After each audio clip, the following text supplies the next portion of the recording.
Ang kapal ng mukha mo, Pia! Talagang napakawalang silbi mo! Sigaw ni Olivia, ang madrasta ni Pia, habang tumutulo ang kape mula sa tasa na sadyang ibuhos sa sahig. Pasensya na po, Tita Olivia. Mahinang sagot ni Pia habang nagmamadaling pulutin ang basahan. Nanginginig ang kanyang kamay. Pilit nililinis ang basang sahig kahit pa nararamdaman niyang malamig ang titig ng kanyang madrasta. Pasensya na! Paulit-ulit na lang ang pasensya! Bakit ba kasi buhay ka pa? Sana ikaw na lang ang nawala, hindi ang tatay mo! Puno ng hinanakit na sambit ng madrasta. Ang mga salitang iyon ay parang latigo sa damdamin ni Pia. Wala siyang maisagot. Sa murang edad niyang 19, alam niyang wala siyang laban sa babaeng ito na hawak ang lahat. Ang ari-arian ng kanyang ama at pati na rin ang kanyang kinabukasan. Pia, ano pang hinihintay mo? Tapusin mo na ang paglilinis sa kusina! Baka mamaya hindi mo pa matapos bago dumating ang mga bisita! Nanunuya ang mga titig nito bago tumalikod, tila ba nasiyahan sa pagpapahiya kay Pia. Habang nililinis ang kusina, napahinto si Pia nang makita ang isang lumang larawan ng kanyang ama na nakasabit sa dingding. Naalala niya ang masaya nilang buhay noon, kung paano siya iniingatan ng kanyang ama laban sa lahat ng sakit at pang-aapi. Ngunit ngayon, siya na lang ang natira. Tay, bakit mo ako iniwan? Tanong niya sa sarili habang pumipigil ng luha. Kinabukasan, dumating ang araw na pinaka-iniiwasan ni Pia, ang anibersaryo ng kamatayan ng kaniyang ama. Ang bahay ay puno ng mga bisita. Karamihan ay kaibigan ni Olivia na kilala sa pagiging mapanlait at tsismosa. Habang abala si Pia sa paghahanda ng pagkain, naririnig niya ang pag-uusap ng mga bisita. Ang bata naman ni Pia para magmukhang pagod. Tingin mo kaya ayos lang siya? Bulong ng isa. Paano naman magiging ayos? Sa tingin mo ba may matinong kinabukasan ng batang yun? Puro problema ang dala niya. Sagot ng isa pang bisita, habang sinisigurong naririnig ito ni Pia. Hindi nagtagal, lumapit si Olivia sa gitna ng sala. Alam nyo, napakahirap maging madrasta. Lalo na kung ang alaga mong bata ay tamad at walang direksyon. Sabi nito habang tumatawa. Napuno si Pia. Gusto niyang magsalita ngunit pinigilan niya ang sarili. Sa halip, tumakbo siya palabas ng bahay. Dala ang bigat ng kanyang damdamin. Hindi niya alam kung saan pupunta. Gusto niyang mawala, kahit sandali lang. Sa isang bar na hindi niya kabisado, naupo si Pia sa isang sulok. Iniisip niya kung tama ba ang ginagawa niya. Pero sa puntong iyon, gusto niyang makalimutan ang sakit na dala ng kanyang sitwasyon. Isang alak, sabi niya sa bartender. Sa bawat lagok, nararamdaman niyang unti-unti siyang nawawala sa realidad. May problema ba? Tanong ng isang boses, lalaki. Paglingon ni Pia, naroon si Lucas Monteverde. Nakatayo sa kanyang tabi. Makisig ito, ang mga mata parang binabalot siya ng init. Hindi alam ni Pia kung bakit pero parang may kung anong komportableng pakiramdam ang hatid ng presensya nito. Pakialam mo ba? Sagot ni Pia na may halong inis ngunit halatang naiilang. Ngumiti si Lucas. May problema ka, panigurado. Natatawang saad pa nito. Hindi mo ako kilala. Bakit ka nandito? Marahil nga, hindi kita kilala. Pero minsan, mas madali ang magsabi ng problema sa isang estranghero. Di ba? makahulog ang saad ni Lucas na ikinatitig ng matagal ni Pia sa kanya. Sa gabing iyon, nagawa ni Piyang magbukas ng kanyang nararamdaman. Sinabi niya ang lahat kay Lucas, ang pangaapi ng kanyang madrasta, ang sakit ng pagkawala ng kanyang ama at ang kawalang pag-asang nararamdaman niya. Ang bigat ng dinadala mo. Ani Lucas habang pinupunasan ang luha sa pisngi ni Pia gamit ang kanyang hinlalaki. Pero nandito ka pa rin. Kaya mo yan. Nakangiting dagdag ni Lucas. May kung anong init ang nadama ni Pia sa paghawak sa kanya ni Lucas. Hindi niya alam kung alak ba ang dahilan o ang titig ng lalaki, pero hindi niya na napigilan ang sarili. Lumapit si Lucas at bago pa siya makapag-isip, nagtagpo ang kanilang mga labi. Nagsimula ang halik sa pagiging banayad, ngunit unti-unting naging mapusok. Ang init ng sandali ay parang burado ang lahat ng problema ni Pia. Hinawakan ni Lucas ang kamay ni Pia at dinala patungo sa isang kwarto sa itaas. Habang naglalakad, patuloy ang kanilang halikan. Bawat galaw, puno ng pagnanasa. Pagdating sa kwarto, bumagsak ang kanilang mga saplot sa sahig, kasabay ng pag-init ng kanilang mga katawan. Sa ilalim ng malambot na ilaw, naging isa sila sa sandaling iyon. Tila nalilimutan ang lahat ng problema sa mundo. Pagmulat ng mga mata ni Pia, napansin niya na nasa isang hindi pamilyar na kwarto siya. Napabalikwas siya nang makita si Lucas na natutulog sa kanyang tabi, hubad at walang kamalay-malay. Anong ginawa ko? Ano bang iniisip mo, Pia? Ano bang pumasok sa utak mo kagabi? Sapok niya sa noo habang binubulong iyon sa sarili. Nagmadali siyang bumangon at hinanap ang kanyang mga damit, saka ito sinuot. Para sa kanya, isa itong pagkakamali at hindi dapat nangyari. Bago pa magising si Lucas, mabilis siyang umalis mula sa kwarto. Dala ang bigat ng kanyang ginawa. Nagising si Lucas Monteverde sa isang kwarto na puno ng tahimik na liwanag mula sa bintana. Napangiti siya habang naaalala ang gabing nagdaan, ang init ng kanilang mga halik, ang lambing na kanilang mga yakap. Ngunit nang humarap siya sa gilid ng kama, tumambad ang kawalan. Wala si Pia. Napakunot noo si Lucas at napabalikwas sa kinahihigaan nang madatnan na wala na si Pia sa kwarto. Umalis siya? Tanong ni Lucas sa sarili. Hinanap niya ang kanyang cellphone, ngunit walang iniwang mensahe o kahit anong bakas si Pia. Ganito ba niya kabilis kalimutan ang nangyari? Bulong niya habang iniisip kung saan maaring magpunta si Pia.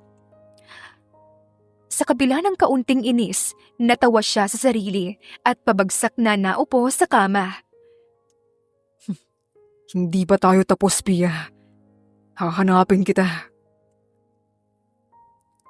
Matapos ang ilang oras, nakarating si Lucas sa kanyang kumpanya.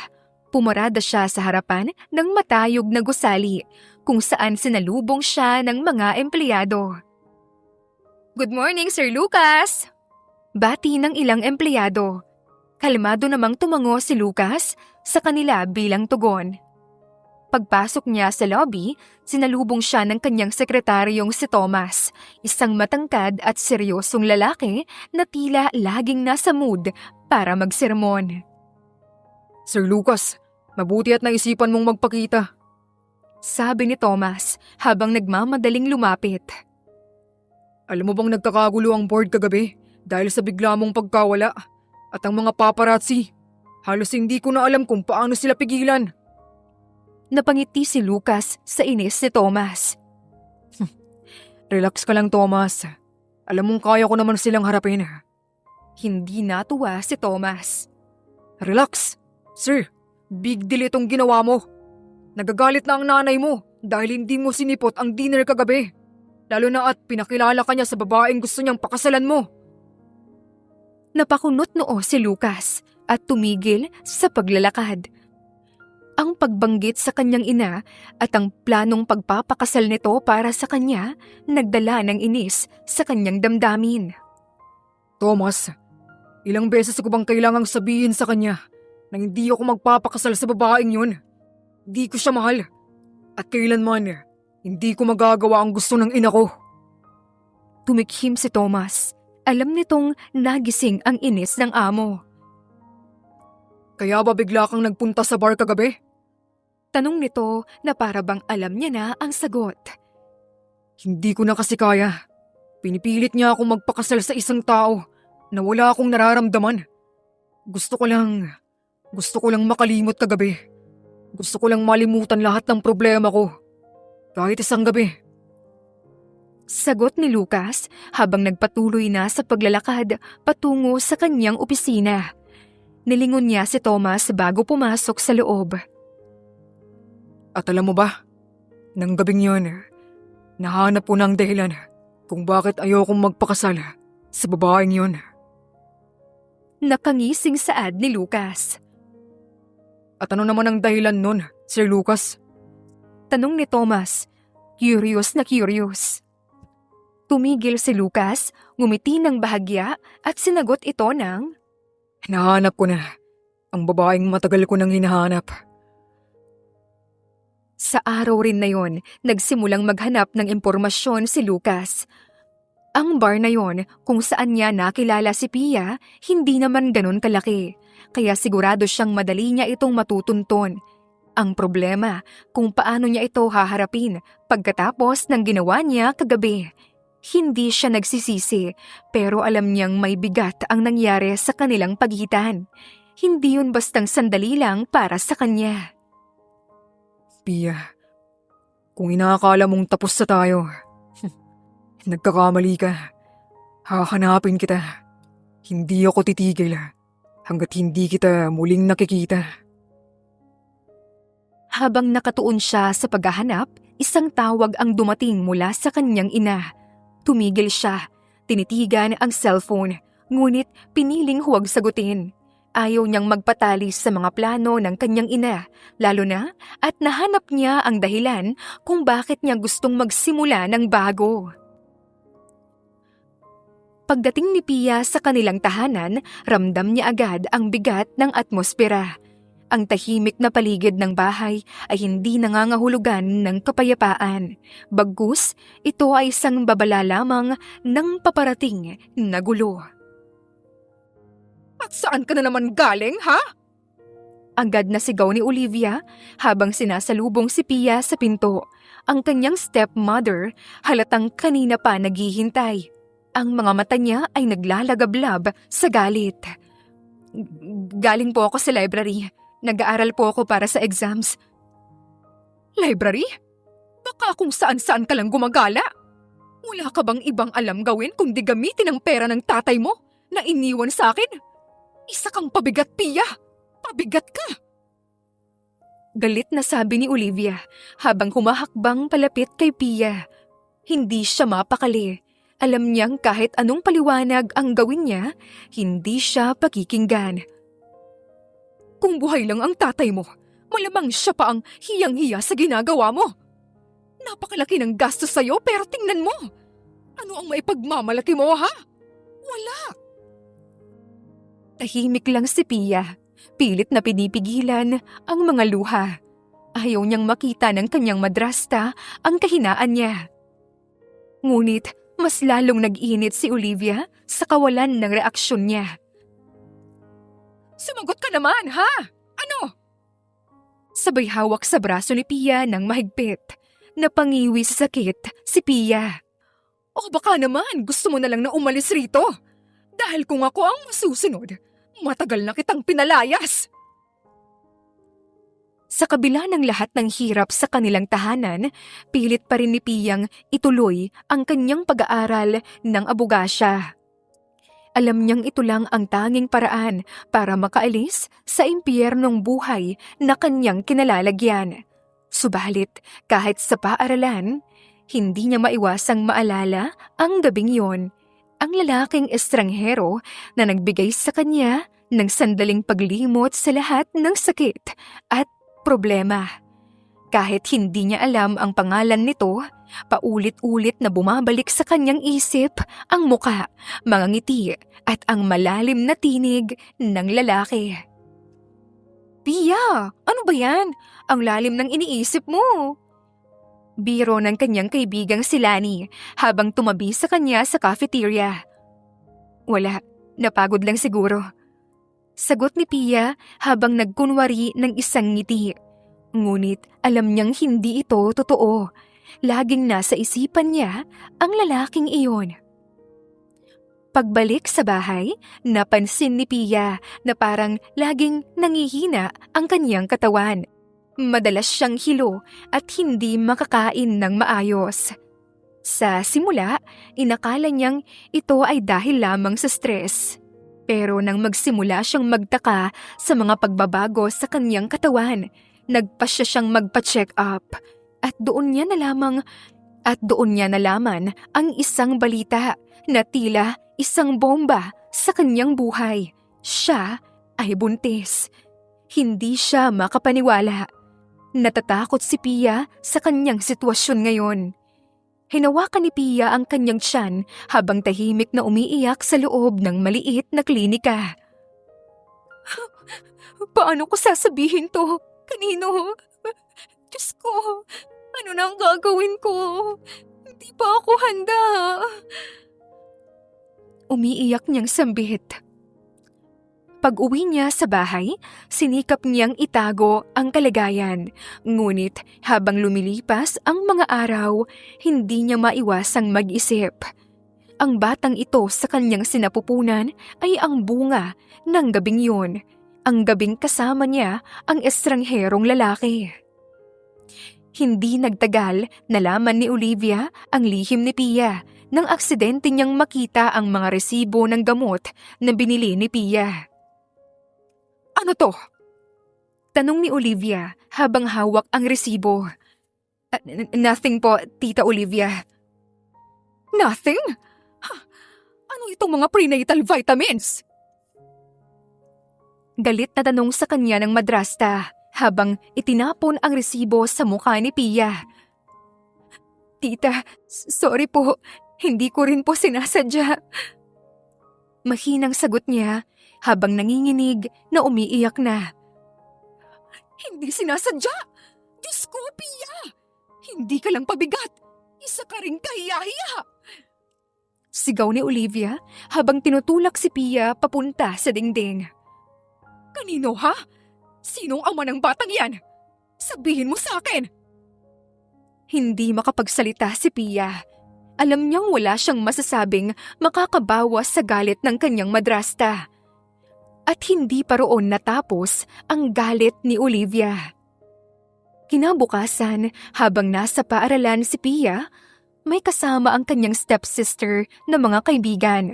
Tumayo ito sa gitna ng cafeteria at sumigaw. Alam niyo ba, ang pinakamamahal kong stepsister, buntis! At hindi pa niya kilala ang tatay ng anak niya! Natatawang sigaw ni Bianca sa mga estudyante. Napuno ng tawanan ang cafeteria ng mga kaibigan ni Bianca, habang si Pia ay hindi makagalaw sa kanyang upuan. Ramdam niya ang bawat titig, bawat bulong ng mga estudyante. Ang mundo niya ay parang gumuho dahil lamang sa sinabi ng kanyang stepsister. Ang mga tawanan at panlalait na kanyang narinig kanina sa cafeteria ay parang mga sugat na hindi madaling maghilom. Pilit niyang pinipigilan ang mga luha, ngunit habang papalapit siya sa kanilang tahanan, lalo niyang nararamdaman ang bigat ng sitwasyon. Pagdating niya sa bahay, pumasok agad si Pia sa kwarto. Akala niya makakapagpahinga na siya. Ngunit nagulat siya nang biglang bumukas ang pinto. Pumasok si Olivia na may hawak na basang bimpo at kasabay nito ang masangsang na amoy ng alak na tila nagbigay ng kakaibang bigat sa hangin. Anong iiyak-iyak na naman ang naririnig ko mula sa'yo? Tita, wala po. Pagod lang po ako. Mahinang sagot niya habang pilit na pinupunasan ang mga luha. Ngunit hindi siya pinakinggan ni Olivia. Tumayo ito sa harapan ni Pia at tiningnan ng masama. Tigil-tigilan mo na ang pag-aaral na yan. Wala ka rin namang mararating dahil dyan sa katangahan mo. Lalo na at meron ka ng dinadala dyan sa tiyan mo. Tita, ayoko pong huminto. Gusto ko pong makapagtapos. Makabubuti sa'yo at sa magiging anak mo na tumigil ka na. Ano bang pinipilit mo? Akala mo ba magiging abogada ka? Huwag kang mag-ilusyon, Pia. Hindi ka bagay doon. Hindi bagay sa'yo ang mangarap. Dagdag pa niya, lumapit ito kay Pia at itinulak siya paupo sa kama. Hindi po. Hindi ko po isusuko ang pangarap ko. Gusto ko pong maging abogada para... Napatigil si Pia nang mapaisip. Para saan? Para labanan si Olivia? Hindi niya na tinapos ang sasabihin, ngunit alam ni Olivia ang pinanggagalingan nito. Abogada? Para saan? Para kontrahin ako? Tandaan mo, Pia, ako ang may kontrol dito. Kung hindi ka titigil, ikaw rin ang magsisisi. Banta ni Olivia bago lumabas ng kwarto at iniwang nag-iisa si Pia, tuliro at umiiyak. Habang patuloy ang pagbubuntis ni Pia, mas naging malupit sa kanya si Olivia. Sinigurado nito na bawat galaw ni Pia may kapalit na sakit o kahihiyan. Walang ibang nagawa si Pia kundi ang magtiis. Paulit-ulit niyang sinasabi sa sarili, para sa anak ko, para sa mga pangarap ko. Dumating ang araw na nanganak na nga si Pia. Malungkot ang paligid ng ospital dahil wala ni isang kamag-anak ang sumuporta sa kanya. Habang karaga ang kanyang anak na si Miguel, hindi niya mapigilang mapaiyak. Anak, pasensya ka na. Pero kahit mag-isa lang tayo, lahat ay gagawin ko para sa'yo. Bulong niya habang pinagmamasdan ang mukha ng sanggol. Napangiti na lamang si Pia nang biglang umiyak ang kanyang anak na lalaki. Pagkalipas ng ilang araw, bumalik si Pia sa mansyon kasama si Miguel. Napansin niya ang mga sasakyan sa harap ng bahay. Puno ng mga bisita ang mansyon. Lahat ay tila nanghuhusga habang pinagmamasdan siyang naglalakad papasok. Yan ba ang batang walang ama? Narinig niyang bulong ng isa sa mga bisita. Nagmana yata sa ina, malandi rin siguro paglaki. Dagdag pa ng isa, kasabay ng mga tahimik na tawanan. Sinikap ni Pia na huwag magpakita ng kahinaan. Nilampasan niya ang mga ito at hindi na pinansin. Pagdating sa loob, hinarap siya ni Olivia. Ngayon, Pia, anong plano mo? Akala mo ba basta na lang kitang papayagang magpatuloy sa pag-aaral mo? Tandaan mo, Pia, wala kang karapatan dito sa bahay na to. Isa ka lang palamunin. Baka hindi mo alam na ako ang nagpapatakbo sa kumpanya ng tatay mo. Gagawin ko po ang lahat ng gusto niyo, tita. Huwag niyo lang po akong pigilan sa pag-aaral. Pangarap ko po na maging abogada para sa anak ko. Napangiti si Olivia, isang ngiting demonyo. Kahit ano? Opo, kahit ano. Magandang pakinggan. Kung ganon, pumirma ka na lang ng dokumento. Ipapamana mo sa akin lahat ng iniwan ng tatay mo. Kapalit niyan, patuloy kitang susuportahan sa pag-aaral mo. Natigilan si Pia. Alam niyang mali ito, pero wala siyang magawa. Kung hindi niya gagawin, mapuputol ang kanyang pag-aaral at pati ang kinabukasan ng kanyang anak. Nanganganib. Wala kang choice, Pia. Uwi ka pa nito na kinabagsak ng balikat ng dalaga. Habang hawak ni Pia ang papel na iniaabot ni Olivia, ramdam niya ang bigat ng sitwasyon. Ang dokumento sa harap niya ay isang malinaw na pagtataksil sa kaniyang ama. Ang lalaking nagmahal sa kanya ng higit sa lahat. Ngunit ang mga banta ni Olivia ay parang matatalim na kutsilyo na palaging nakatuon sa kanya. Pumirma ka na, Pia. Sisiguraduhin ko naman na hindi masasayang ang paghihirap ng iyong ama kapag pumirma ka na sa kontrata. Tita, bakit kailangan po nating gawin to? Hindi pa po ba sapat na nasa inyo ng lahat? Ano? Hindi ba sapat na ako ang nagpalaki sa'yo matapos mamatay ang tatay mo? Ang utang na loob mo, Pia, ay higit pa sa kayang bayaran ng kahit ano. Walang ibang nagawa si Pia kundi huminga ng malalim. Iniisip niya si Miguel, ang kaniyang anak, na nangangailangan ng maliwanag na kinabukasan. Iniisip niya rin ang kanyang pangarap na maging abogada, ang tanging pag-asa niya upang makaalis sa impyernong ito. Dahan-dahan niyang kinuha ang ballpen at nilagay ang kanyang lagda sa papel. Pakiramdam niya, pinatay niya ang huling bahagi ng sarili niyang kalayaan. Mabuti, sabi ni Olivia habang iniaabot ang dokumento.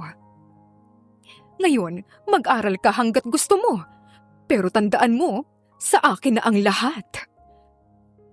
Tahimik si Pia, ngunit sa kaloob-looban niya, may unti-unting sumisibol na plano.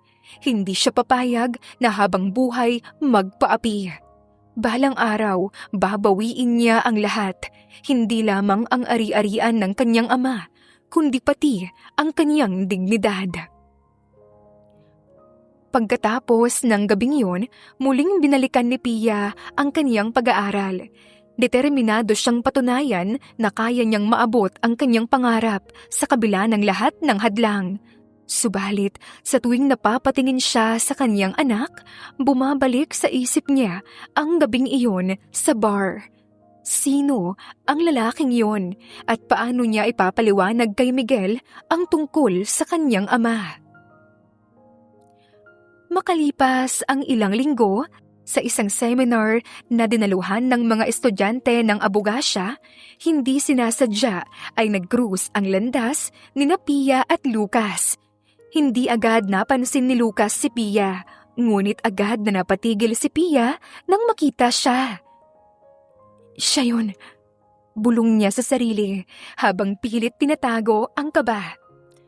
Habang naglalakad si Lucas patungo sa entablado bilang isa sa mga speaker, ramdam ni Pia ang biglang pagdibok ng kanyang puso.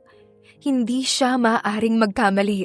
Siya ang lalaking yun, ang lalaking nakilala niya sa bar. Habang nagsasalita si Lucas sa harap ng maraming tao, panaka-naka siyang lumilingon sa mga audience. At sa isang iglap, nagtagpo ang kanilang mga mata. Sandaling nagulat si Lucas, ngunit agad na bumalik ang kanyang kumpiyansa. Napansin niya ang mukha ni Pia at parang may kakaibang damdamin ang sumiklab sa kanyang puso. Pia, bulong niya sa sarili, hindi makapaniwala na muli silang nagkita. Pagkatapos ng seminar, agad na tinawagan ni Lucas ang kanyang sekretary na si Thomas. hanapin mo ang babaeng yun. Gusto kong malaman ang lahat tungkol sa kanya. Babae? Sinong babae? Tanong ni Thomas, halatang naguguluhan. Siya ang babaeng iniwan ako sa bar. Ilang buwan na ang nakararaan. Kailangan ko siyang makausap. Nandito siya. Hindi pa kami tapos. Sagot ni Lucas, ang kanyang mga mata puno ng determinasyon. Samantalang hindi naman mapakali si Pia nang makita si Lucas. Paano kung makilala niya ako? Paano kung malaman niya ang tungkol kay Miguel? Naku. Pag-uwi ni Pia mula sa paaralan, bumungad sa kanya ang nakakalat niyang mga gamit, mga libro, damit at iba pang personal na gamit sa labas ng mansyon. Sa gitna ng kalat, nakatayo si Bianca, ang kanyang stepsister, na may hawak na baso ng alak. Ang mga mata nito ay puno ng kasiyahan sa kanyang pagkadismaya. Wow, Pia! Nakakahiya ka na nga sa eskwelahan. Tapos uuwi ka pa rito na parang walang nangyari? Ano ka? Prinsesa? Bianca, anong ibig sabihin nito? Ikaw bang may gawa nito? Siyempre ako. Bakit? May problema ka ba? Gusto mong ipatawag ko si Mama para masigurado mong wala ka na talagang puwang dito? Sa eksaktong sandali, lumabas si Olivia mula sa mansyon. Suot niya ang isang mamahaling bathrobe. Hawak ang isang tasa ng tsaa na parang walang anumang mali sa sitwasyon. Ano ba? Ang ingay mo! Oh, ikaw pala. Akala ko naman kung sino. Pia, mas mabuti pang umalis ka na rito. Wala ka ng lugar pa sa mansyong ito. Anong ibig niyong sabihin, tita? Bakit niyo po ginagawa sa akin to? Ano bang kasalanan ko sa inyo? Kasalanan mo? Hindi ka na dapat nagtatanong pa. Mula nang pumasok ka sa buhay namin, ikaw na ang pasakit sa pamilyang to. At ngayon, sa kabila ng lahat ng ginawa ko para sa'yo, magpapakababa pa ako para pag-aralin ka? Aba, masyado namang makapal na ang mukha mo noon. Tita, di ba sinabi niyo po na pag-aaralin niyo ako? Tinanggap ko po lahat ng kondisyon niyo. Huwag niyo naman po akong paalisin. Habang nagmamakaawa si Pia, inilabas ng isang katulong si Miguel mula sa mansyon. Wala itong kamuwang-muwang sa nangyayari. Ngunit tila naramdaman ng bata ang tensyon dahil pagdakay, umiyak ito ng umiyak. Pero bago pa makalapit ang katulong na hawak-hawak ang sanggol na si Miguel, sinunggaban siya ng isang bodyguard para pigilan. Miguel! Sigaw ni Pia, pilit na nilalapitan ang anak. Ngunit mabilis itong iniiwas ng katulong at dinala na pabalik sa loob ng mansyon. Umiiyak lang ang bata. Naiiyak na rin si Pia, ngunit walang awa si Olivia. Tumingin siya kay Pia na parabang mas mababa pa ito sa tao. Pia, tigilan mo na yung drama mo. Si Miguel, pag-aari ko na. Wala ka ng karapatan pang lumapit sa kanya o sa mansyong to. At huwag na huwag ka nang magtatangkapang bumalik rito. Lumapit siya kay Pia at bumulong sa malamig na tinig. Mas masama pa ang mangyayari sa inyo ng anak mo. Tita, huwag niyo pong gawin to. Si Miguel lang ang meron ako. Siya ang dahilan kung bakit ako lumalaban. Kung talagang mahal mo ang anak mo, umalis ka na at huwag mo nang subukan pang bumalik. Huling bulong ni Olivia bago tumalikod at iniwan si Pia na umiiyak at sugatan. Walang nagawa si Pia kundi ang maglakad papalayo sa mansyon. Sa kanyang isipan, paulit-ulit niyang naaalala ang boses ni Miguel. Wala nang lakas si Pia laban kay Olivia sa ngayon. Habang naglalakad siya sa kalsada, nagsimula siyang mag-isip ng paraan upang makabangon. Hindi ako susuko. Babawiin ko si Miguel. Gagawa ako ng paraan. Magiging abogado ako. At ipapakita ko kay Olivia na hindi niya ako matatalo. Pangako niya sa sarili. Samantala, si Lucas ay nasa kanyang opisina, puno ng iniisip. Halos 1 taon na niyang pinapahanap ang babaeng nakilala niya sa bar, ngunit bawat oras na may lead siyang sinusundan, nauuwi ito sa wala. Thomas, may nahanap ka na ba? Sir, wala pa rin po. Lahat ng sinubukan nating kontak ay tila walang alam. Sa katunayan niya, Nay, may mga nagsasabing nasa ibang bansa na siya. Hindi ako naniniwala. Nararamdaman kong nandito lang siya. Hanapin mo pa rin siya, Thomas. Kailangan ko siya. Sabi ni Lucas habang mariing tinitingnan ang bintana. Sa sumunod na linggo, si Pia ay tumira sa isang maliit na kwarto sa dormitoryong malapit sa universidad. Kahit wala siyang sapat na pera, nagpatuloy siya sa pag-aaral. Sa araw, abala si Pia bilang waitress sa isang maliit na coffee shop. Sa gabi naman, nagsusunog siya ng kilay para sa kanyang mga aralin sa abogasya. Lucas, pabulong niyang sabi habang nagmumuni-muni sa kawalan. Ni hindi niya alam ang pangalan ng lalaki noon, ngunit ngayon, alam ni Pia, ito ang kanyang gabi-gabing hinahanap. Sa kabilang dako, patuloy si Lucas sa paghahanap kay Pia. Matapos ang gabing yun, halos 1 taon na ang nakalipas, nagdesisyon siyang hindi siya titigil hanggat hindi niya muling makita ang babaeng nang iwan sa kanya ng marka. Hindi maipaliwanag ni Lucas ang nararamdaman niya, ngunit alam niyang may koneksyon sila ni Pia na hindi bastang mapuputol. Isang araw, habang abala si Pia sa trabaho sa coffee shop, biglang may pumasok na lalaking matikas ang tindig. Hindi agad tumingin si Pia dahil abala siya sa pag-aayos ng mga order. Isang cappuccino. Sabi ng lalaking may pamilyar na boses. Napatigil si Pia. Sa pag-angat ng kanyang ulo, nagtagpo ang kanilang mga mata. Lucas, halos pabulong niyang saad na tila hindi makapaniwala. Matagal kitang hinahanap, Pia. Bakit mo ako hinahanap? Pilit niyang pinapanatili ang kanyang composure kahit nanginginig na ang mga kamay niya sa halo-halong emosyon. Nakalimutan mo na bang nangyari sa ating dalawa? Kailangan mo akong panagutan sa iyong ginawa sa akin. Sagot ni Lucas habang lihim na nakangisi. Napakurap ang mga mata ni Pia. Panagutan ka mo? Dapat nga ako ang panagutan mo. Hindi niya makapaniwalang bulalas at natawa na lang ng palihim. Mag-usap tayong dalawa. Seryosong saad nga ni Lucas. Napabuntong hininga si Pia at napatango.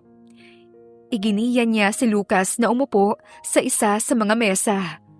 Sa oras na yun, wala nang ibang customer, kaya nagkaroon sila ng pagkakataon para mag-usap. Ano bang totoo ang gusto mong pag-usapan? Kahit nakabado siya na baka may alam si Lucas sa kanilang anak, ay tanong niya. Bakit ka biglang nawala? At bakit parang sinadya mo na hindi kita mahanap? Hindi ako umalis ng kusa, Lucas. Pinilit akong umalis ng madrasta ko. Inalis niya ang lahat sa akin. Ang bahay, ang yaman, at ang anak. Napatigil agad si Pia sa pagsasalita nang muntik na nitong mabanggit ang anak nila. Ang alin? Nagulat si Pia sa sarili. Napabilis ang dila niya ngunit agad niyang inayos ang sinabi. Inaanak ko. Inaanak ko. Pero wala na siya sa akin. Nasa poder siya ng madrasta ko ngayon. Ilang beses kong tinangka na makuha siya.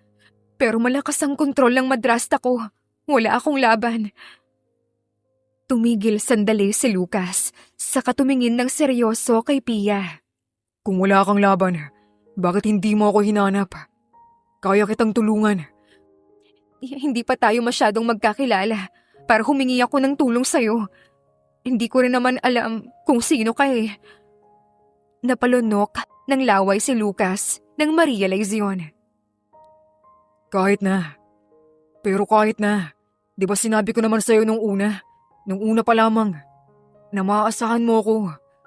Totoo ang lahat ng pinapakita ko sa'yo nung una tayong magkita. Isa lang akong simpleng babae. Hindi ako karapat-dapat sa tulong mo. Pilit niyang pinapalayo ang lalaki mula sa kanyang problema. Ngunit tumayo si Lucas at lumapit sa kanya. Hindi mo na kailangan magtago, Pia. May paraan para mabawi mo ang lahat ng nawala sa'yo. Anong paraan? Pakakasalan kita. Tila matagal nang napag-isipan ang desisyon nito para sa kanila ni Pia. Ano? Lucas, hindi mo kailangan gawin yon. Hindi mo kailangang isakripisyo ang sarili mo para sa akin. Hindi ito sakripisyo, Pia. Isa itong solusyon. Sa ganitong paraan magiging lihitimo ang laban mo. At higit sa lahat, gusto kong tulungan ka dahil alam kong karapat-dapat mong mabawi ang lahat ng nawala sa'yo. Napaisip si Pia. Alam niyang hindi basta-bastang desisyon ang ginawa ni Lucas. Ngunit naramdaman niya ang sinseridad sa mga salita nito. Kung pakakasalan kita, ibig sabihin ba nito makakabawi na ako? Hindi lang yun. Titiyakin kung makakapagtapos ka sa pag-aaral mo at mabubuhay ka ng marangal. Tila nakakita ng liwanag at pag-asa si Pia dahil sa sinabi ni Lucas. Habang nag-iisip si Pia, hindi niya namalayan na matagal na pala siyang nakatitig kay Lucas. Umiwas kaagad ng tingin si Pia. Kung ito ang tanging paraan para mabawi ko ang dignidad ko, tatanggapin ko ang alok mo. Tiwala lang, Pia. Simula ngayon, hindi ka na mag-iisa pa. Tutulungan kita. Habang patapos ang kanilang pag-uusap, naramdaman ni Pia ang pag-asa sa kaniyang puso. Ngunit alam niyang hindi pa tapos ang laban. Sa araw ng graduation ni Pia, parang nagningning ang buong paligid habang suot niya ang toga at medalya bilang magna cum laude. Hindi maipinta ang saya sa mukha ni Pia, ngunit higit pa roon ang init na dulot ng presensya ni Lucas sa tabi niya.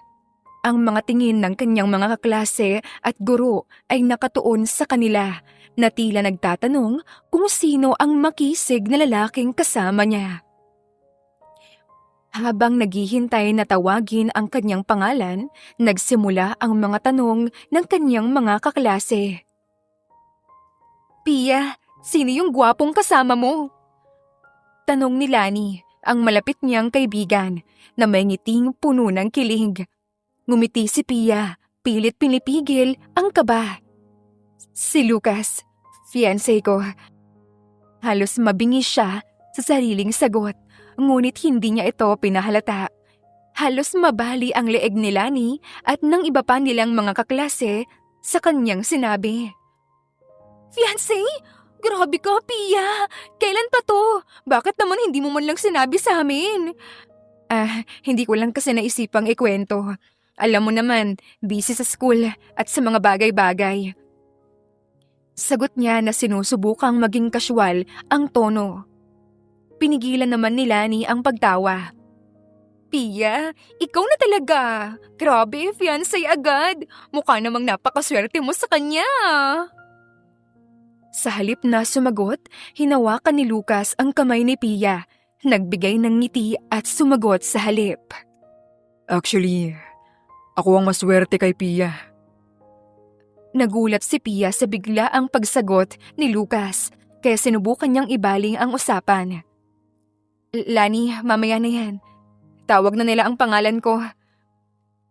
Pagkatapos ng seremonya, nagtipon ang mga kaklase at professor ni Pia upang batiin siya. Sa gitna ng ingay ng mga pagbati at tanong, hawak pa rin ni Lucas ang kanyang kamay na tila sinasabing hindi siya iiwan kahit anong mangyari. Pia, grabe ka naman. Hindi mo talaga kami inimbitahan sa engagement party mo. Paano na yan? Makakarating ba kami sa kasal? Tanong ni Anton, isa pang kaklase. Ngumiti naman si Pia. Sinubukang gawing normal ang sitwasyon. Siyempre naman imbitado kayong lahat. Actually, sa susunod na buwan na ang kasal namin. Wala nang dahilan pa para hindi kayo makapunta. Tama si Pia. Sana makarating kayo sa kasal namin. Masayang wika ni Lucas. Pagkatapos ng masayang selebrasyon, nagpasya sina Lucas at Pia na pumunta sa bahay ni Lucas upang ipakilala si Pia sa ina nito. Nang makarating sila sa bahay, sinalubong sila ng elegante ngunit mainit na ambience ng tahanan ng mga Monteverde. Ang ina ni Lucas, si Doña Luna, ay nakaupo sa sala na tila hinihintay ang pagdating nila. Nang makita nito si Lucas at Pia, agad itong ngumiti. "Lucas, ito ba si Pia?" Tanong ni Luna habang tinitingnan si Pia mula ulo hanggang paa. Oo, Mama. Siya ang babaeng pakakasalan ko. Nagulat si Pia sa diretsyong sagot ni Lucas. Ngunit ang totoo, naramdaman niya ang init sa mga mata nito habang sinasabi yun. "Magandang araw po, Doña Luna. Salamat po sa pagtanggap sa akin." Ngumiti si Luna. Saka hinawakan ang kamay ni Pia. "Pia, huwag mo kong tawaging Donya. Mama na lang. Mukhang marami ka ng pinagdaanan. Pero masaya ako na nandito ka ngayon kasama ng anak ko." Napalunok si Pia. Nagulat sa mabait na tono ng ginang. "Salamat po. Alam ko pong hindi po ako karapat-dapat pero gagawin ko po ang lahat para maging mabuting asawa kay Lucas." "Huwag kang mag-alala, iha. Hindi ako mahigpit. Ang hiling ko lang ay maging masaya si Lucas at mukhang ikaw ang makapagbibigay ng kaligayahan sa kanya.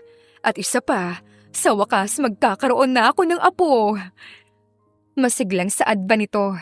Namula si Pia sa sinabi ni Doña Luna at hindi maiwasang tumingin kay Lucas. Malakas ang kabog ng dibdib ni Pia nang maalala si Miguel. "Mama, hindi pa kami umaabot doon." Sagot ni Lucas, sabay alis ng tingin kay Pia upang itago ang kanyang pagkapahiya. "Darating din kayo doon." Saad ni Luna habang tumatawa. Pagkatapos ng mainit na pagtanggap ni Doña Luna, nagsimula na ang mga plano para sa kasal. Habang abala sa mga preparasyon si Pia at Lucas, ay tila mas naging magkasundo kahit pa nga nagpapanggap lamang sila bilang magkasintahan. Habang magkasama sila sa veranda ng bahay ni Lucas, hindi maiwasan ni Pia na isipin ang lahat ng nangyayari. "Lucas, parang ang bilis ng mga pangyayari. Hindi ko alam kung paano ko haharapin ang lahat ng ito." Saad ni Pia habang nakatingin sa malawak na tanawin ng lungsod. Hinawakan ni Lucas ang kanyang kamay. "Pia, hindi mo kailangan gawin to ng mag-isa. Nandito ako. Sasamahan kita sa lahat ng laban mo." Napatitig si Pia sa kanya. Ramdam ang sensiridad sa mga salita nito. "Salamat, Lucas. Hindi ko alam kung paano ko nagagawa ang lahat ng ito kung wala ka." Hindi mo kailangan magpasalamat. Gusto kong tumulong, Pia. At gusto kong patunayan sa'yo na hindi ito isang kasunduan lang. Tumahimik si Pia, ngunit ang kanyang puso ay tila nagwawala sa bilis ng tibok nito. Alam niyang hindi biro ang sinasabi ni Lucas, ngunit naguguluhan pa rin siya kung ano talaga ang nararamdaman niya para sa kanya. Hindi nagtagal, dumating ang araw ng kasal nilang dalawa. Sa bawat hakbang ni Pia papalapit sa altar, naramdaman niya ang bigat ng kanyang pangarap, ang muling makapiling ang anak na si Miguel. Ngunit ngayon, ang araw na ito ay para sa kanya at kay Lucas. Mas magiging masaya sana si Pia kung kasama niya si Miguel sa araw ng kasal nila ng lalaki. Samantalang si Lucas naman hindi mapakali sa kanyang kinaroroonan sa altar. Sa bawat segundo habang papalapit si Pia, hindi niya maipaliwanag ang lakas ng tibok ng kaniyang puso. Hindi na ito tungkol sa kanilang kasunduan. Alam niyang higit pa roon ang nararamdaman niya. Mahal niya si Pia. Tumigil ang oras sa sandaling nagkatitigan silang dalawa. Sa mga mata ni Lucas, nakita ni Pia ang kasiguraduhan, pagmamahal at isang pangakong hindi siya pababayaan. Habang sinasabi ng pari ang mga panalangin at mga sagradong salita, halos hindi marinig ni Lucas ang iba pang tunog sa paligid. Nakatutok lang siya kay Pia. Ikaw, Lucas Monteverde. Tinatanggap mo ba si Pia bilang iyong asawa? Ngumiti si Lucas, ramdam ang init sa kanyang dibdib. Opo. Tinatanggap ko po siya bilang asawa ko, kaibigan, katuwang sa habang buhay, si Pia. Paglingon ng pari kay Pia, tumango ang dalaga. Pilit na pinipigilan ang luha. Opo, tinatanggap ko siya bilang asawa ko. Nang magpalitan sila ng singsing, mahigpit na hinawakan ni Lucas ang kamay ni Pia sa kabumulong. Pia, mahal kita. Hindi lang ngayon, kundi mula pa noong una kitang nakita. Sa bawat araw na kasama kita, mas lalo kitang nakikilala. At sa bawat pagkakataon na yon, mas lalo akong nahuhulog sa'yo. Nagulat si Pia sa inamin ni Lucas, ngunit hindi niya maikaila ang init na dulot nito sa kanyang puso. Napaluha siya, ngunit ang mga luhang iyon ay hindi dahil sa lungkot, kundi sa isang kakaibang saya. Lucas, hindi ko alam kung paano, pero gusto rin kita. Sa mga panahong magkasama tayo, naramdaman ko ang tunay na pagmamahal at suporta. Salamat sa pagiging nariyan para sa akin palagi. Hindi na napigilan din ni Pia ang sarili na sabihin ang totoong nararamdaman kay Lucas. Ang ngiti ni Lucas ay tila mas maliwanag pa kesa sa araw. Nang sabihin ng pari na maaari nang halikan ng lalaki ang kanyang asawa, hindi na nagdalawang isip si Lucas. Hinawakan niya ang mukha ni Pia at hinalikan ni ito ng buong pagmamahal. Sa sandaling iyon, tila wala ng iba pang tao sa paligid. Sila lamang dalawa. Ang mga bisita ay nagpalakpakan, ngunit para kay Lucas at Pia, ang sandaling iyon ay parang isang pangarap na nagkatotoo.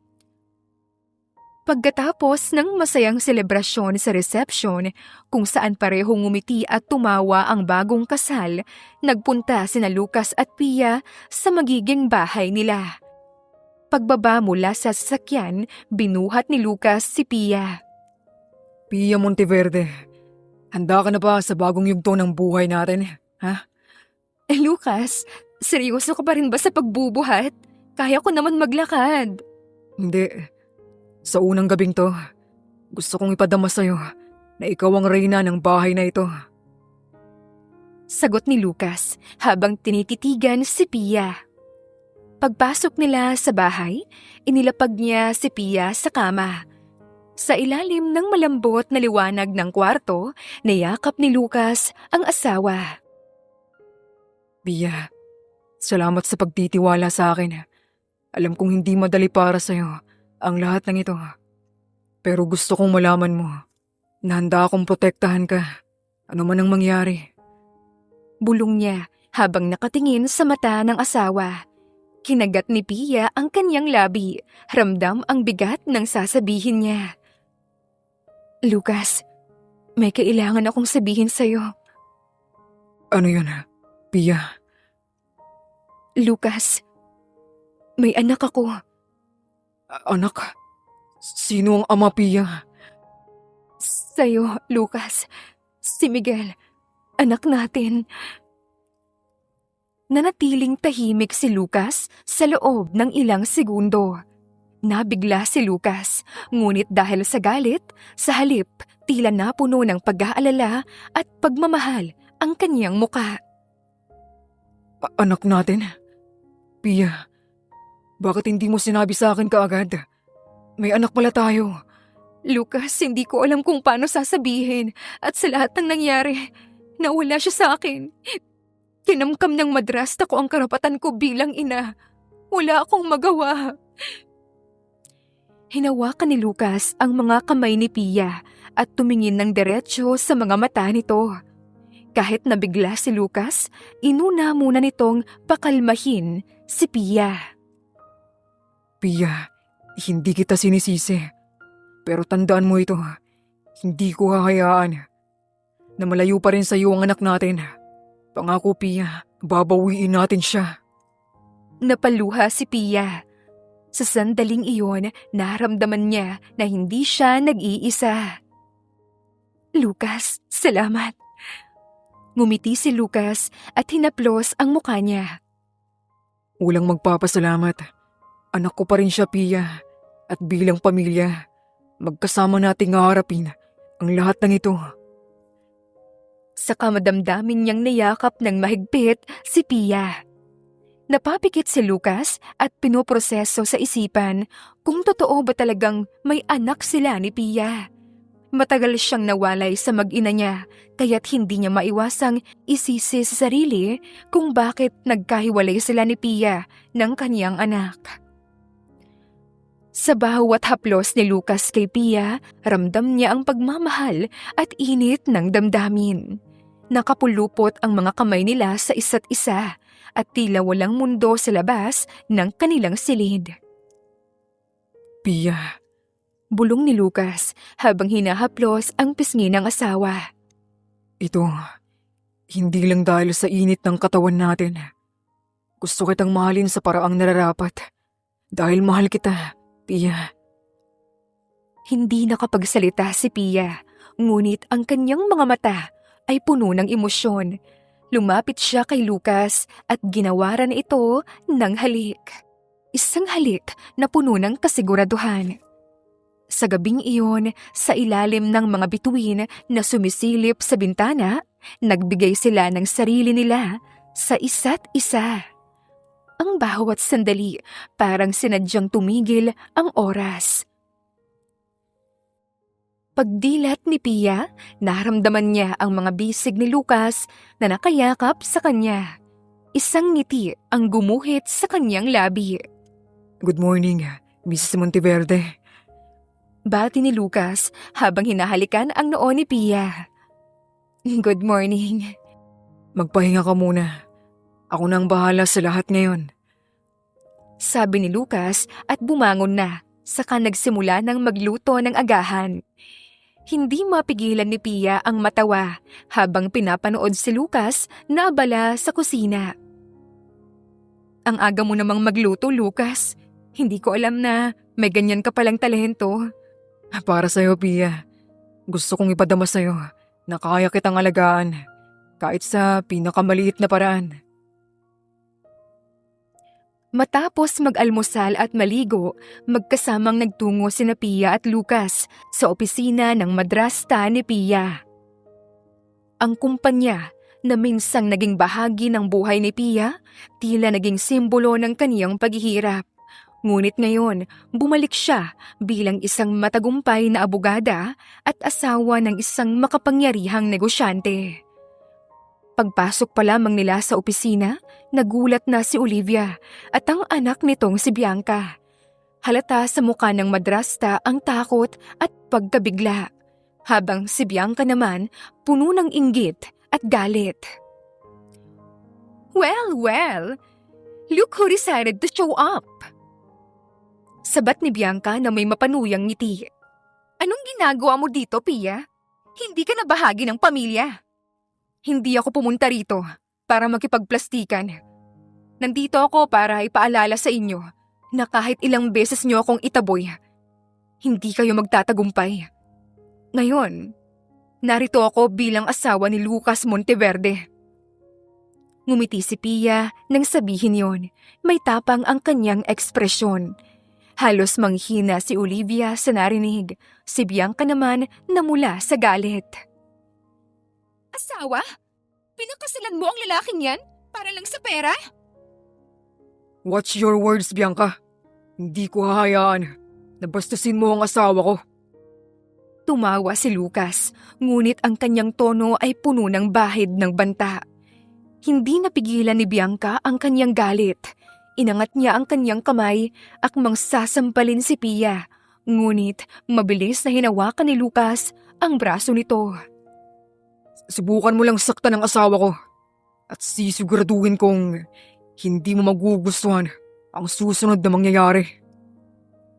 Napatigil si Bianca, natatakot sa malamig na titig ni Lucas. Napatingin si Olivia kay Pia, ang galit halatang halata sa mga mata nito. Ano ang gusto mo, Pia? Bakit ka bumalik, ha? Nandito ako para sa anak ko. Nasaan si Miguel? Hindi agad nakasagot si Olivia. Napayuko naman si Bianca, hindi rin makatingin kay Pia. Nasaan ang anak namin, Olivia? Ang anak ko, Olivia. Ilabas mo si Miguel. Nagpakawala ng pilit na tawa si Olivia, ngunit halata ang kaba sa mukha niya. Lucas, Pia, hindi kayo nagkakaintindihan. Ang ginagawa ko lang ay para sa kabutihan niyo. Hindi ko kailanman. Nasaan siya? Sa likod ni Lucas, pumasok ang 4 na bodyguards na halatang mga dating sundalo at pulis. Tumayo sila sa magkabilang gilid ng pinto, handa sa anumang mangyayari. Napalunok si Olivia. Nagpapakita siya ng tapang, ngunit ang pawis sa kanyang noo ay nagsasabi ng totoo. Nasa mansyon siya. Nakakulong sa silid. Para sa kaligtasan niya. Hindi niyo maintindihan. Siya ay... Napahinto muli si Olivia. Kaligtasan? Putol na singhal ni Pia. Halos mag-apoy na ang kanyang mga mata. Ikukulong mo ang bata sa sarili niyang tahanan? At sasabihin mong para sa kanyang kaligtasan? Paano mo nagawa yun, ha? Sa anak ko? Habang nagkakagulo ang pag-uusap, biglang sumabat si Bianca. Pasaway kasi ang bata. Walang ibang ginawa kundi magdulot ng problema. Kaya tinuturuan namin siya ng leksyon. Anong leksyon ang tinutukoy mo? Kung minsan, pinapalo ko siya kapag matigas ang ulo niya. Sa bawat salitang lumalabas sa kanyang bibig, kitang-kita ang pagngangalit ng panga ni Lucas at ang panginginig ng katawan ni Pia. Bianca, tumigil ka! Sigaw ni Olivia, saka hinampas sa braso ang anak. Ngunit huli na. Ang bawat salita parang patalim na sumaksak kina Pia at Lucas. Halos sumabog sa galit ang lalaki. Lumapit siya kay Bianca at tumitig rito ng matalim. Pinalo mo ang anak ko. Hindi naman malubha. Gusto ko lang turuan ng... Walang sino man ang may karapatang saktan ng anak namin. Mariing sabi ni Lucas, sabay turo sa kanyang mga bodyguard. Dalhin silang dalawa sa headquarters. Sisiguraduhin kong pagbabayaran nila ang lahat ng ginawa nila kay Pia at kay Miguel. Mr. Lucas, hindi mo ito pwedeng gawin. Wala kang ebidensya laban sa amin. Lumapit si Pia. Ang kanyang mga mata, puno ng luha, ngunit matatag ang boses. Ang ebidensya ay nasa sugat at luha ng anak ko. Wala na akong pakialam kung anong sasabihin niyo. Sa akin lang si Miguel at wala kayong karapatan sa kanya. Hindi kayo magtatagumpay. Sigaw ni Olivia, ngunit tila wala nang nakikinig sa kanila. Pia, Bulong niya sa kahinawakan ang balikat ni Pia. tayo na. Kukunin na natin ang anak natin. Nang dumating sina Pia at Lucas sa mansyon, agad nilang pinuntahan si Miguel sa kwarto nito. Bumukas ang pinto at nakita nila ang isang payat na batang nakaupo sa gilid ng kama, malungkot na nakayuko. Nagulat siya nang makita ang 2 taong hindi pamilyar sa kanya. Sanggol pa lamang kasi siya mula nang nawalay sa kanyang ina. Ngunit may kung anong gaang naramdaman ang bata sa kanilang 2, lalo na kay Pia. Agad na lumapit sa kanya ang kanyang mga magulang. Anak, ako ang mommy mo. Miss na kita. Sabi ni Pia, humahagulgol na siya sa sobrang saya at lungkot. Lumapit naman si Lucas at yumuko rin sa harap ni Miguel. Miguel, ako ang papa mo. Nandito na kami. Hindi ka namin pababayaan. Tumingin si Miguel kay Lucas, may halong takot at pagkalito. Ngunit nang makita niya ang ngiti nito, unti-unting nawala ang kaba sa kanyang muka. Nagtiwala ang bata sa kanilang dalawa, kahit na puro pasakit ang naranasan niya sa bahay na yon. Daddy? Tanong ni Miguel. Ngumiti si Lucas sa kaniyakap ang bata. Oo anak, simula ngayon, tayo na ang magiging pamilya. Wala nang mananakit sa inyo ng mami mo. Pangako yan. Pasensya na kung ngayon lang ako dumating. Habang magkakayakap ang tatlo, ramdam nila ang muling pagbuo sa kanilang pamilya. Sa loob ng mga taong paghihirap ni Pia, ngayon lang siya nakaramdam ng kapayapaan habang pinagmamasdan ang bagong tahanan nila ni Lucas kasama ang kanilang anak na si Miguel. Ang ngiti sa mukha ng batang si Miguel habang mahigpit na niyayakap ni Lucas ay parang gumaan ang bigat na dinadala ni Pia. Nakahiga ang mag-ama sa kama at tila ayaw ni Lucas bitawan ang bata. Hindi ko alam kung paano ko nagawang nawala siya sa akin nang ganun katagal. Bulong ni Lucas habang hinahaplos ang buhok ni Miguel. Hinaplos naman ni Pia ang ulo ni Miguel at ngumiti. Ang mahalaga, ligtas na siya at magkakasama na tayo. Muling niyakap ni Lucas si Miguel at hinalikan sa noo. Nang sa wakas, mahimbing nang natutulog ang bata, maingat siyang tumayo at hinila si Pia papunta sa kabilang silid. Pagpasok nila sa kwarto, hindi mapigilan ni Lucas na yakapin si Pia mula sa likuran. Pia, salamat. Kung hindi dahil sa tapang mo, hindi natin mababawi si Miguel. Salamat sa lahat ng ginawa mo para sa anak natin. Humarap si Pia kay Lucas. Hindi ko ito nagawa ng mag-isa, Lucas. Nariyan ka para sa amin. Hindi ko alam kung paano ko mababayaran ang lahat ng ginawa mo. Salamat din dahil ikaw ang naging asawa ko. Ngumiti si Lucas, sabay hawak sa mukha ni Pia. Pia, wala kang kailangan pagbayaran. Mahal kita at mahal ko si Miguel. Ang lahat ng ito ay para sa pamilya natin. Mahal din kita, Lucas. At muling nagtagpo ang kanilang mga labi. Sa gitna ng gabi matapos nilang matulog, nagising si Lucas nang biglang may pumasok sa isip niya. Tumayo siya ng dahan-dahan upang hindi magising si Pia. Alam niyang hindi matatapos ang laban hanggat hindi nabibigyan ng hustisya ang lahat ng ginawa ni na Olivia at Bianca. Habang papalabas ng bahay, inutusan niya ang kanyang mga bodyguard na maghanda. Tumungo siya sa headquarters kung saan nakakulong ang madrasta at ang stepsister ni Pia. Pagdating ni Lucas sa headquarters, sinalubong siya ng mga tauhan niyang nagbabantay kina Olivia at Bianca. Pumasok siya sa silid kung saan naroroon ang dalawa. Nakaupo si Olivia, halatang hindi mapakali. Samantalang si Bianca naman mukhang naiirita. Anong ginagawa mo dito sa ganitong oras? Tanong ni Olivia, pilit niyang pinipigilan ang kaba sa tinig niya. Lumapit si Lucas, ang presensya niya ay punong-puno ng otoridad. Hindi pa tayo tapos, Olivia. Marami pa tayong kailangan pag-usapan. Wala na akong sasabihin sa'yo! Ngumiti si Lucas, ngunit malamig ang kanyang tingin. Sigurado ka? Dahil kapag tumanggi ka, sisiguraduhin kong makukulong ka ng matagal. Hindi lang ang ginawa mo kay Pia at Miguel, kundi pati sa lahat ng illegal mong ginawang transaksyon. Hindi mo ako matatakot, Lucas? Talaga? Ha? Sabay hagis ng isang folder sa mesa. Narito ang lahat ng ebidensya laban sa'yo. Mga transaksyon mo gamit ang pangalan ni Pia.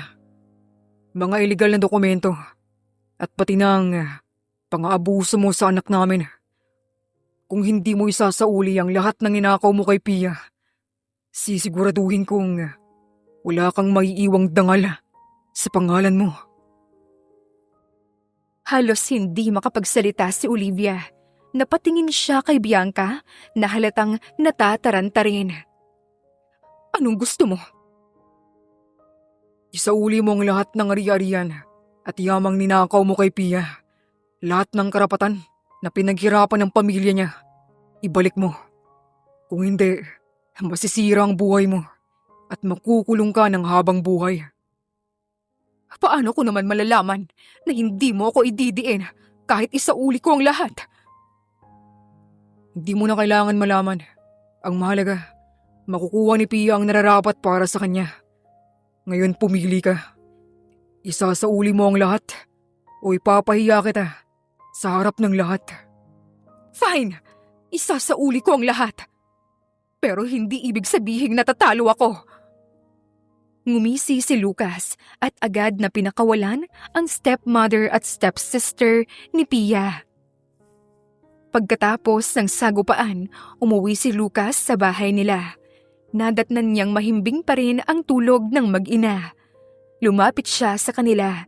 Hinalikan niya sa noo si Pia at hinaplos ang ulo ni Miguel. Mula ngayon, wala nang pwedeng manakit sa inyo.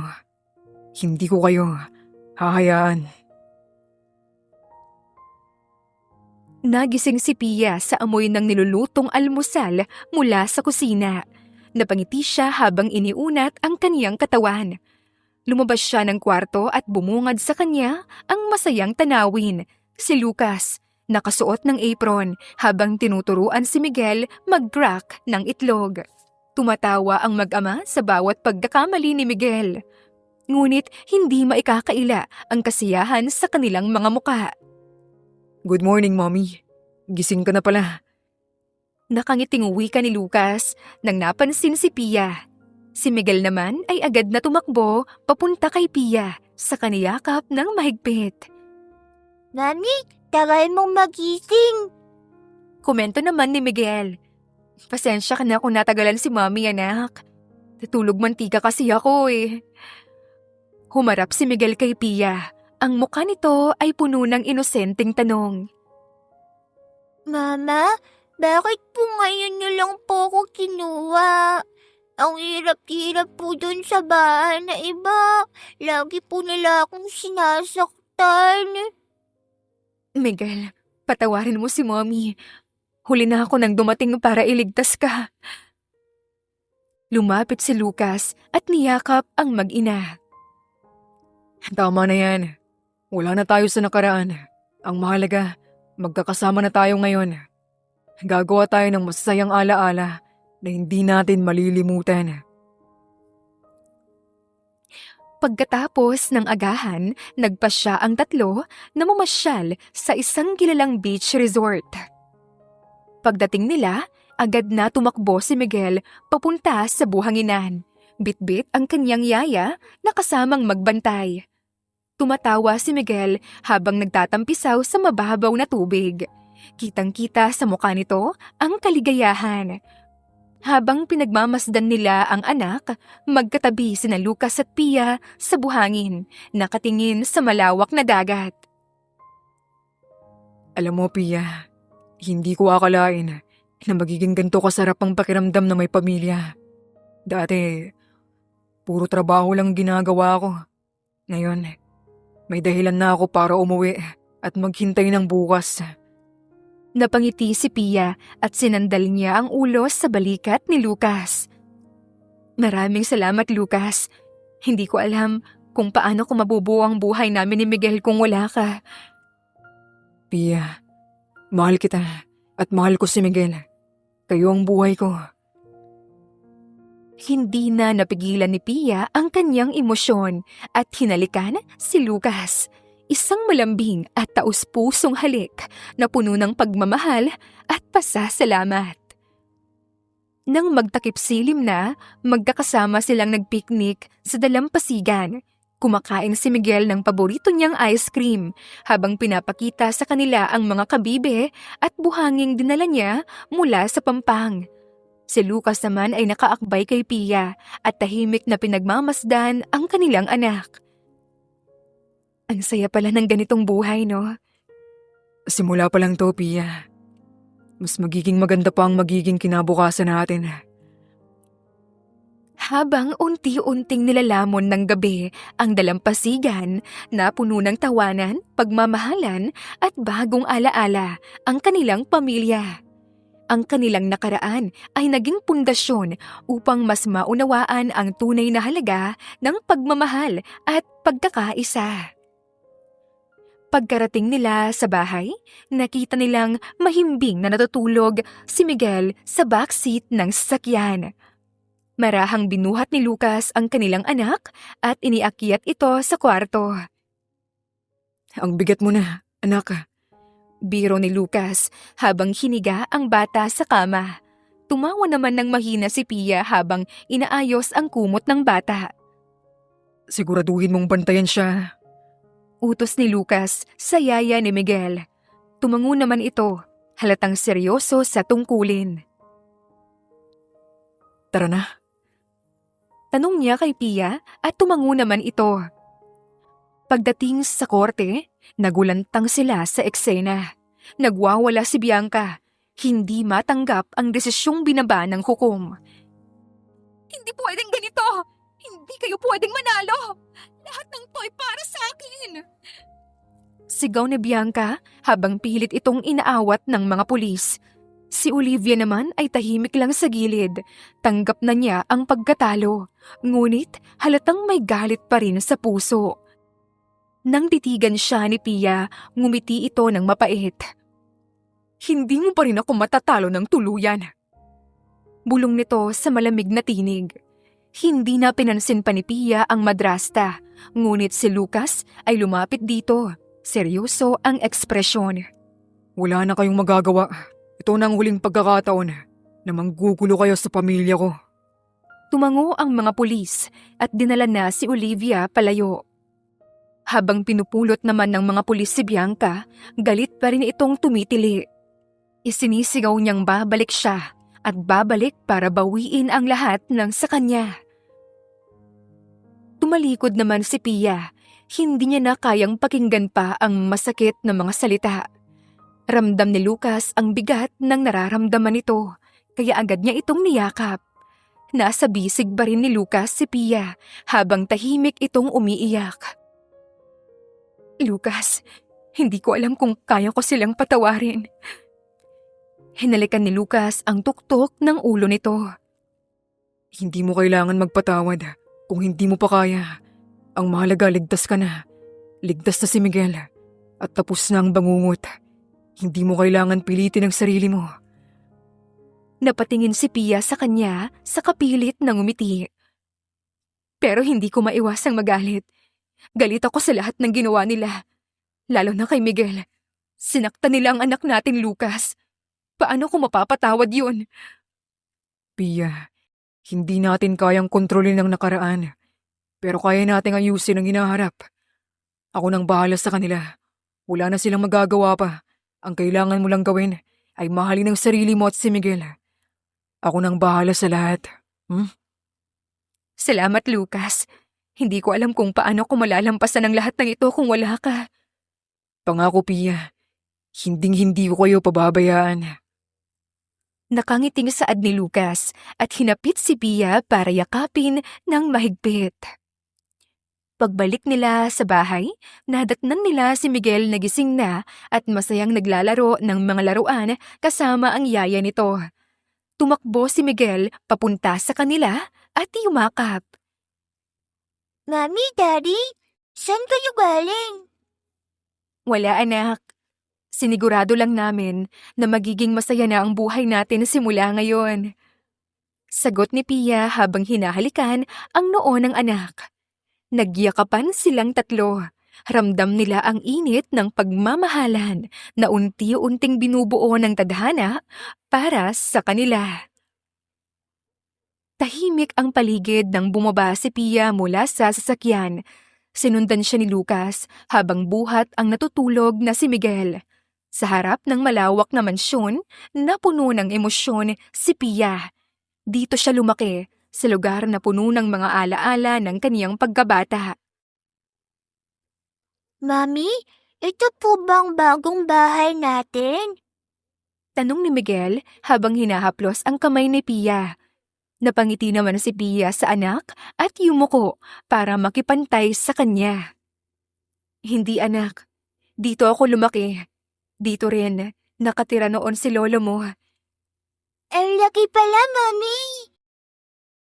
Sabik na saad ni Miguel, saka tumakbo na ito papunta sa fountain sa harapan ng bahay. Ito na ang umpisa ng bago mong kabanata. Sabi ni Lucas habang iniabot ang kamay kay Pia. Tumango naman si Pia at sabay silang pumasok sa mansyon. Pagkapasok nila, sinalubong sila ng mga kasambahay. May mga luhang pumapatak sa ilan habang niyayakap si Pia. Ma'am Pia, salamat sa pagbabalik niyo. Ang saya namin na kayo na ulit ang may-ari ng mansyon. Sabi ng pinakamatandang kasambahay. Salamat sa inyong lahat. Kayo na ang naging pamilya ko rito. Huwag kayong mag-alala, mas magiging maayos na ang lahat simula ngayon. Attorney na rin po kayo, Ma'am Pia. Ang galing niyo po. Napangiti si Lucas habang pinagmamasdan ang asawang pinupuri. Lumapit siya at yumuko kay Pia. Sabi ko naman sa'yo, Pia. Makakaya mo ang lahat. At heto ka na ngayon. Bulong niya sabay halik sa noo nito. Matapos ang masayang pagsalubong, tumungo si Pia sa silid ng kaniyang ama. Sa pagbukas niya ng pinto, parang bumalik ang lahat ng alaala. Nakita niya ang cabinet, ang kama at ang maliit na mesa kung saan madalas magtrabaho ang kaniyang ama. Lucas, gusto kong ayusin ang mga gamit ni Papa. Pwede bang ikaw muna ang bahala kay Miguel? Tumango si Lucas at inilapit ang natutulog na si Miguel sa yaya nito. Habang inaayos ni Pia ang mga gamit, nakakita siya ng isang kahon sa ilalim ng kama. Binuksan niya ito at nakita niya ang mga lumang sulat. Nanginginig ang mga kamay niya habang binabasa ang unang liham. Mahal kong anak, kamusta ka na? Hindi ko alam kung paano kita mabibigyan ng masayang pamilya. Pero sana maintindihan mo kung bakit ako nagpakasal ulit. Gusto kong magkaroon ka ng ina na gagabay sa'yo, lalo na at wala na ang mama mo. Mahal kita, Pia. Sana mapatawad mo ako sa mga desisyon ko. Pia, anak, gusto kong malaman mo na mahal kita, higit pa sa buhay ko. Kung sakaling mawala ako, gusto kong malaman mong pinili ko ang lahat ng ito para sa ikabubuti mo. Kapag dumating ang araw na hindi mo na ako makita, tandaan mong kasama ko na ang mama mo sa langit. Lagi ka naming babantayan. Hawak ang liham, napaupo si Pia sa gilid ng kama, humihikbi. Pagkatapos mabasa ang liham. Bakit, Papa? Bakit mo ako iniwan? Sana nalaman mo ang lahat ng ginawa sa akin ni Olivia. Sana nasabi ko sa'yo kung gaano kahirap. Biglang dumating si Lucas at umupo sa kanyang tabi. Pia, anong meron? Ibinakita ni Pia ang mga liham. Lucas, mahal ako ni Papa. Hindi niya alam na ang lahat ng ginawa ni Olivia sa akin. Pinagkatiwalaan niya ang maling tao dahil sa akin. Pia, huwag mong sisihin ang sarili mo. Hindi mo kasalanan na minaniobra ni Olivia ang tiwala ng papa mo. Ang mahalaga ngayon, napatunayan mong mali sila. Ang mansyon na ito ay lahat ng alaala ng pamilya mo. Nabawi mo na. Salamat, Lucas. Kung hindi dahil sa'yo, hindi ko alam kung paano ko makakaya ang lahat ng ito. Alam mo, Pia, ikaw ang pinakamalakas na taong nakilala ko. Hindi mo kailangan ng sino man para bumangon. Pero masaya ako na napili mo ako na makasama sa laban mo. Malawak ang ngiti ni Lucas nang sabihin yon. Nang bumaba sila, sinalubong sila ni Miguel na tumatakbo mula sa hardin. Mama, Papa! Ang laki-laki ng bahay na to. Dito na tayo, ah! Hindi, anak. Binibisita lamang natin ang bahay ni Lolo. Habang pinagmamasdan ang mansyon na puno ng pag-asa si Pia, ang dating tahanan na puno ng pait at lungkot ay magiging lugar ng pagmamahal at kaligayahan. Makalipas ang ilang buwan, dumating ang kaarawan ni Miguel, kaya naman balak ni Pia at Lucas na sorpresahin ang kanilang anak. Habang tumatawid sa malaking lobby ng mamahaling beach resort at hotel, nakita ni Pia ang mga magulang ni Lucas na abalang nag-aayos ng isang venue. Nang makarating sila sa lugar, bumungad sa kanya ang engrandeng dekorasyon, mga lobo, ilaw at isang malaking banner na nakasulat, "Happy Birthday, Miguel!" Mami, Daddy! Tawag ni Miguel. Tumatakbo ito patungo kina Pia na buhat ni Lucas. Ang ganda ng surprise ni Daddy! Sabi niya para daw to sa akin kasi birthday ko. Masayang sambit ng napakapasilit na si Miguel. Napaluha si Pia sa tuwa habang niyayakap ang kanyang anak. Happy birthday, anak. Si Daddy Lucas mo talaga ang naghanda ng marami. Masaya akong nagustuhan mo. Akala mo ba hindi ko alam? Lahat ng detalye, inasikaso ko para maging espesyal ang araw na ito para kay Miguel at para na rin sa'yo. Nakangiting wika ni Lucas at hinalikan si Pia sa noo. Maraming dumalo sa party. Naroon ang mga kaibigan at business partners ni Lucas. Ang lahat ay nagulat nang ipakilala ni Lucas si Pia bilang asawa nito at si Miguel bilang kanilang anak. Ang ganda naman ng pamilya mo, Lucas! Sabi ng isa sa mga kaibigan ni Lucas. Pero paanong nangyari? Akala ko bagong kasal lang kayo. Nagtagpo ang mata ng mag-asawa at sabay nilang naalala ang unang beses nilang pagkikita at lahat ng kanilang mga pinagdaanan. Mahabang kwento, pero ang mahalaga, buo na kami ngayon. Napangiti si Pia at niyakap ang bewang ni Lucas sa ligaya. Hinalikan ni Lucas ang noo ni Pia at saksi ang mga tao kung gaano kalambing ang asawa sa pamilya nito. Makalipas ang ilang oras, biglang hinila ni Lucas si Pia palabas ng venue. Uy, Lucas! Saan mo ko dadalhin? Sa dalampasigan, hayaan mo muna si Miguel sa yaya niya at magpahinga siya. Tayong dalawa naman ngayon. Pagdating nila sa dalampasigan, inayos si Lucas ang picnic blanket at itinuro ang paglubog ng araw. Bulong ni Pia habang nakatingin sa tanawin. Higit pa rin yan ang kagandahan mo. Salamat, Lucas. Hindi lang para sa surprise kay Miguel, kundi para sa lahat ng ginagawa mo para sa amin. Akala ko, wala na akong mahihiling pa. Ngunit nang mahalin mo ako at si Miguel ng buong puso, Pia, ang naging hiling ko sa ngayon. Hindi na makapagsalita si Pia. Hinila niya si Lucas papalapit at hinalikan ito ng puno ng emosyon. Sa makalumang gusali kung saan matatagpuan ang opisina ni Pia, nakapaskil ang pangalan niya sa labas, Attorney Pia Lim Monteverde. Isa na siyang tanyag na abogado na kilala sa pagtatanggol sa mga naaapi. Habang abala si Pia sa pagbabasa ng isang kaso, pumasok ang isa niyang kasamahan. Attorney Pia, natapos na ang hearing kanina. Panalo tayo sa kaso. Salamat, Karen. Isa na namang pamilya ang nabigyan ng hustisya. Grabe ka na, Pia. Hindi ka na talaga tumitigil sa pagtulong sa mga nangangailangan.